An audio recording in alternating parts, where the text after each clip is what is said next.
Assalamualaikum warahmatullahi wabarakatuh. Selamat siang menjelang sore teman-teman. Perkenalkan, kami dari kelompok 1 ingin mempresentasikan hasil diskusi kami. Pertama-tama izinkan saya memperkenalkan anggota kelompok saya. Yang pertama ada Galuh Devianandita dengan NPM 1910104031. Lalu Angelina Zahra Syalsabella dengan NPM 191010404070. Dan yang terakhir ada Maharani Galuh Pitaloka Rai Pangesti dengan NPM 1910104131. Pada kesempatan hari ini, kelompok kami akan mempresentasikan hasil diskusi dengan materi prinsip etika bisnis modern dan pemangku kepentingan.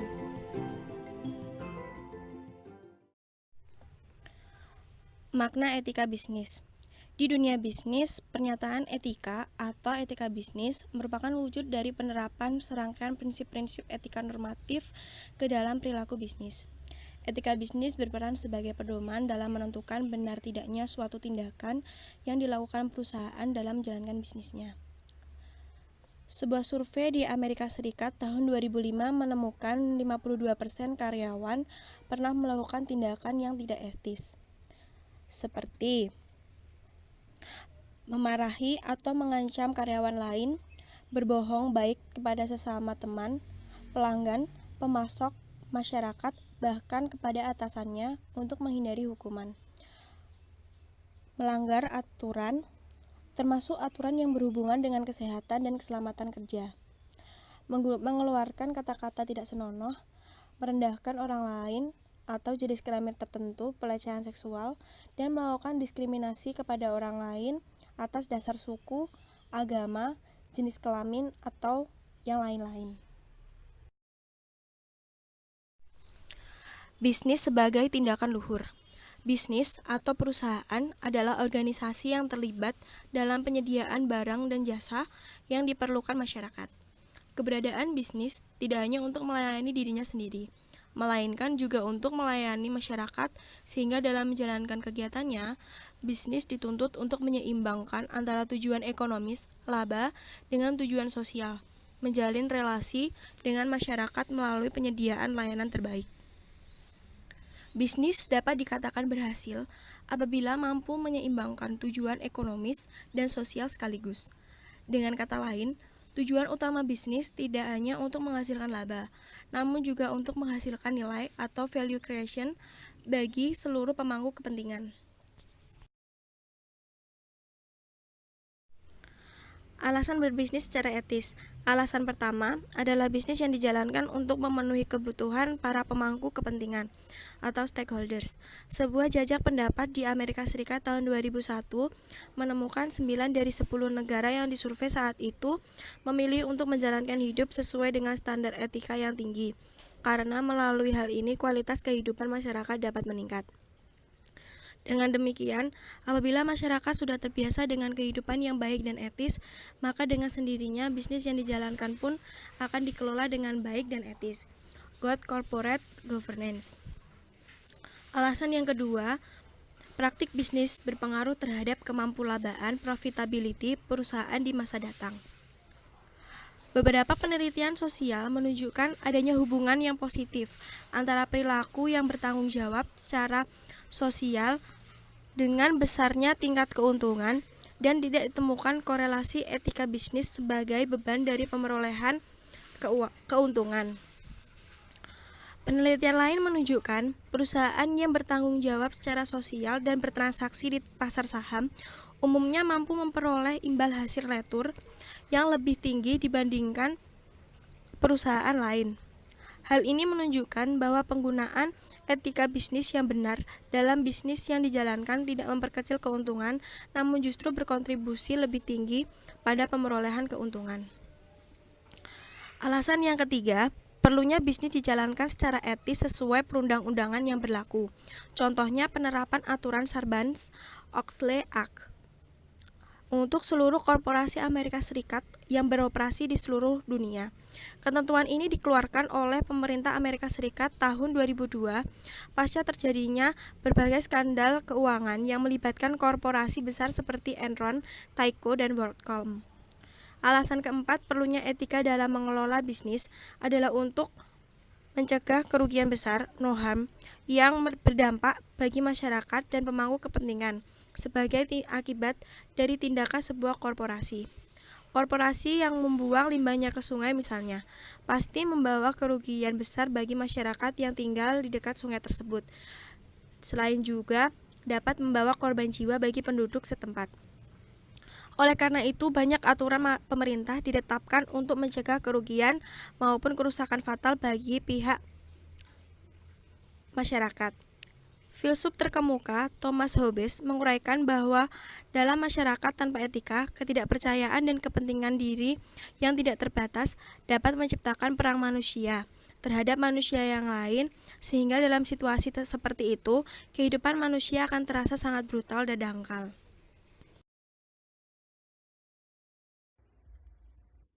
Selanjutnya, ada pemicu tindakan tidak etis, di mana berbagai tindakan tidak etis yang dilakukan oleh perusahaan, pembisnis, atau masyarakat umum dapat disebabkan oleh adanya, pertama, motif keuntungan pribadi atau personal gain, yang kedua, konflik kepentingan atau conflict of interest, dan yang ketiga, adanya nilai-nilai pribadi atau personal values, pimpinan atau eksekutif, dan yang terakhir adanya tekanan untuk mencetak laba atau profit-oriented growth. Yang pertama, adanya keuntungan pribadi. Merupakan penyimpangan etika dalam bisnis, awal mulanya dipicu oleh menguatnya kepentingan pribadi yang jauh lebih besar dibandingkan kepentingan korporasi, di mana dengan tujuan utama untuk memperoleh keuntungan pribadi atau personal gain yang besar, dalam tempo singkat, telah mendorong banyak orang untuk melakukan cara apapun, termasuk yang melanggar atau tidak etis dalam memperoleh keuntungan. Selanjutnya, yang kedua ada konflik kepentingan. Tindakan tidak etis dalam bisnis dapat berasal dari konflik kepentingan yang dihadapi seseorang pada orang lain atau pihak lain yang berhubungan dengan korporasi. Contoh yang patut diketengahkan di sini adalah yang pertama swap atau bribery, yang kedua gratifikasi atau gratification, dan yang ketiga sumbangan dana kampanye politik atau political campaign funding. Yang pertama suap. Suap merupakan pemberian sesuatu yang bernilai tinggi kepada pihak lain sebagai upaya untuk memanipulasi pihak penerima dengan membeli pengaruh tertentu kepada pihak penerima tersebut. Yang kedua ada gratifikasi atau gratification, merupakan pemberian hadiah kepada seseorang atau pihak tertentu sebagai tanda terima kasih atau penghormatan dari pihak lain yang terkait dengan peristiwa tertentu, yang oleh pemberinya diharapkan dapat mempengaruhi keputusan tertentu di masa mendatang. Kemudian yang terakhir ada sumbangan dana kampanye politik, di mana sumbangan dana kampanye politik ini adalah bagian dari strategi kampanye politik secara berkelanjutan, atau perpetual politik campaign. Yang ketiga, nilai-nilai pimpinan atau eksekutif. Pimpinan eksekutif atau Chief Executive Officer atau bisa disebut dengan CEO adalah tokoh kunci yang menjadikan sebuah korporasi dan karyawannya bertindak etis atau tidak etis. Sebagai pihak yang sering menentukan keputusan suatu organisasi, pimpinan atau CEO memiliki kesempatan lebih besar untuk menciptakan iklim berbisnis yang etis sepanjang dirinya bersedia untuk mewujudkan iklim tersebut. Nilai-nilai yang dianut pimpinan atau CEO sering dijadikan panduan dalam menjalankan pekerjaan di suatu korporasi. Bahkan ucapan, perkataan, tindak tanduk yang perbuatan mereka juga sering menjadi panutan bagi para karyawannya. Padahal, penelitian Harrison dan Fitch pada tahun 1999 menunjukkan bahwa pimpinan atau CEO baru cenderung hanya mengejar keuntungan jangka pendek, berpusat pada kepentingan diri sendiri, dan mengabaikan investasi jangka panjang, seperti kegiatan penelitian dan pengembangan. Meskipun para CEO memiliki nilai-nilai kompetensi, kehidupan yang matang, intelektual, dan bertanggung jawab, namun pada kenyataannya mereka memilih untuk melakukan upaya-upaya singkat dalam menaikkan tingkat keuntungan korporasi. Kemudian yang terakhir, adanya tekanan untuk memperoleh laba, di mana tujuan utama bisnis adalah menghasilkan laba. Ditinjau dari sisi etika, laba merupakan hal yang baik dan diterima karena adanya laba memungkinkan suatu perusahaan untuk bertahan dalam kegiatan bisnisnya, di mana secara umum pemilik modal tidak akan bersedia menanamkan modalnya apabila tidak memperoleh laba, sehingga hal tersebut dapat menyebabkan aktivitas ekonomi melemah, yang pada akhirnya pertumbuhan ekonomi terancam. Laba juga memungkinkan perusahaan tidak hanya bertahan melainkan juga dapat menghidupi karyawannya, bahkan pada tingkat dan taraf hidup yang semakin baik. Dengan adanya laba yang terus diperoleh, perusahaan dapat mengembangkan usahanya, maka berarti membuka lapangan pekerjaan bagi banyak orang dan memajukan ekonomi nasional. Namun, saat ini persaingan bisnis sudah memasuki era hiperkompetisi, yang menuntut korporasi untuk selalu waspada dan aktif bergerak dalam menyiasati perubahan bisnis yang sangat cepat. Korporasi yang mampu bertahan adalah korporasi yang tetap menghasilkan keuntungan meskipun situasi perekonomian yang dihadapi sulit. Akibatnya, dalam menghadapi persaingan bisnis yang berat ini, korporasi tergoda untuk melakukan cara-cara yang tidak etis demi mempertahankan kemampulabaan korporasi. Beberapa penelitian membuktikan bahwa kinerja keuangan yang buruk pada korporasi cenderung mendorong korporasi tersebut untuk melakukan tindakan tidak etis, bahkan cenderung melanggar hukum. Meskipun demikian, kondisi keuangan yang buruk di tengah-tengah persaingan yang sengit di pasar global bukanlah satu-satunya alasan korporasi untuk berbuat tidak etis. Korporasi yang untung pun terkadang juga tergoda untuk melakukan praktik-praktik yang tidak etis. Jadi sebenarnya pola pikir korporasi yang hanya mengejar laba inilah yang menjadi sumber utama penyimpangan etika dalam berbisnis, terlepas dari situasi korporasi sedang untung atau merugi. Selanjutnya, pemangku kepentingan. Menurut Wikipedia, pemangku kepentingan atau stakeholders sebagai seseorang, kelompok, organisasi, atau sistem yang dapat mempengaruhi atau dapat dipengaruhi oleh berbagai tindakan organisasi. Pribadi maupun kelompok ini dapat berada di dalam maupun di luar perusahaan, bahkan dapat pula berbentuk kelompok penekan atau pressure group yang tindakannya berpengaruh terhadap kinerja perusahaan. Pemangku kepentingan juga mencakup seseorang atau kelompok yang mempengaruhi dan dipengaruhi oleh keputusan-keputusan organisasi, kebijakan-kebijakan yang diambil, atau kegiatan yang lain. Sehingga, pemangku kepentingan sangatlah luas dan kompleks. Sebagai contoh adalah media massa yang berperan dalam mempublikasikan fakta-fakta lapangan dan perkembangan terkini dari berbagai peristiwa di seputar perusahaan dan lingkungan sekitar. Oleh karena itu, media massa sering menjadi mitra utama bagi tim komunikasi perusahaan di saat perusahaan mengalami krisis. Kemudian untuk selanjutnya, dari sisi keberadaannya di dalam perusahaan, pemangku kepentingan itu dapat diklasifikasikan ke dalam kelompok pemangku kepentingan primer atau primer stakeholders dan sekunder atau secondary stakeholders. Pemangku kepentingan primer adalah kelompok yang berada di dalam lingkaran organisasi, mencakup karyawan atau employers, di mana memiliki peran memberikan pengetahuan, keterampilan, kemampuan, teknis dan non-teknis, serta pengalaman menjalankan pekerjaan kepada organisasi. Kemudian yang kedua, manajemen, di mana memiliki peran melaksanakan fungsi-fungsi manajerial organisasi. Kemudian yang ketiga, pemegang saham atau shareholders berperan menyediakan sumber modal berbentuk saham. Kemudian yang keempat, kreditur, di mana memiliki peran menyediakan dana untuk melaksanakan aktivitas. Kemudian yang kelima, ada distributor, memiliki peran menyalurkan produk atau jasa yang dihasilkan organisasi atau perusahaan bisnis. Kemudian untuk yang terakhir, ada pemasok atau suppliers, di mana memiliki peran menyediakan kebutuhan bahan baku serta menjadi agen informasi bagi produsen. Kemudian, untuk pemangku kepentingan sekunder, memiliki peran penting bagi perusahaan, namun tidak mempengaruhi atau dipengaruhi oleh kegiatan perusahaan secara langsung, di mana kelompok ini terdiri atas media, kelompok pemerhati, atau kelompok-kelompok sosial yang terbentuk akibat tindakan tertentu yang dilakukan perusahaan. Sebagai contoh adalah kelompok pemerhati, masalah transportasi publik yang selalu menyuarakan pendapatnya apabila ada gangguan dalam penyediaan layanan publik.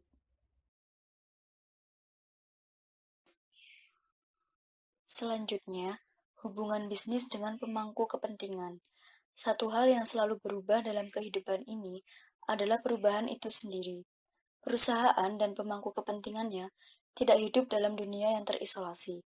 Artinya, perusahaan hidup di lingkungan bisnis yang bergerak terus-menerus, yang telah menciptakan kesempatan maupun ancaman di balik perubahan yang terjadi. Dalam lingkungan yang dinamis inilah, persaingan bisnis menjadi hal umum bagi setiap perusahaan untuk menjadi yang terbaik di industri. Persaingan bisnis ini menuntut penciptaan nilai atau value creation melalui produk atau jasa berkualitas tinggi, layanan prima, efisiensi biaya dan aktivitas, dan kemampuan merespon perubahan kebutuhan atau keinginan pasar dengan cepat. Penciptaan nilai dilakukan lewat perekayasaan ulang, proses bisnis, kemudian pemosisian kembali, hingga pengurangan karyawan atau downsizing untuk menekankan biaya.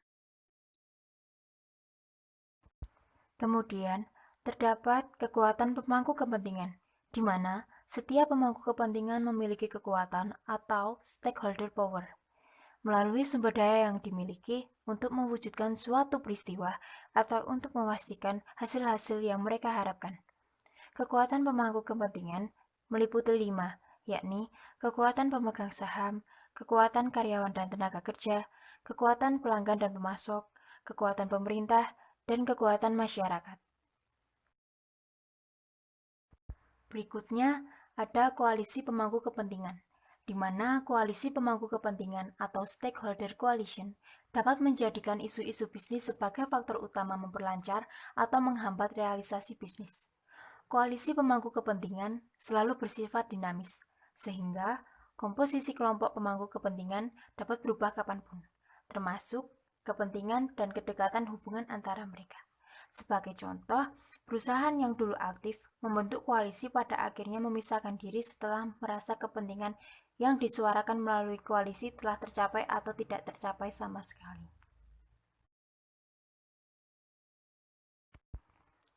Dan yang terakhir ada kebijakan publik. Kebijakan publik atau public policy merupakan keputusan-keputusan yang disusun serta ditetapkan pemegang otoritas atau mandat publik, baik pemerintahan pusat atau daerah yang bersifat mengikat untuk masyarakat luas pada tataran strategis. Tujuan kebijakan publik sangatlah luas, mulai dari upaya menurunkan tingkat pengangguran hingga ke upaya memperbaiki sarana dan prasarana publik. Kebijakan publik dilaksanakan untuk melayani banyak orang, sehingga kebijakan ini sulit atau jarang mampu memberikan kepuasan untuk semua pihak. Kebijakan publik dilaksanakan oleh penyelenggara negara, namun bisnis sebagai bagian dari masyarakat harus berperan aktif dalam menyukseskan pelaksanaan kebijakan tersebut. Demikian presentasi yang dapat kelompok kami sampaikan, kurang lebihnya mohon maaf. Terima kasih. Wassalamualaikum warahmatullahi wabarakatuh.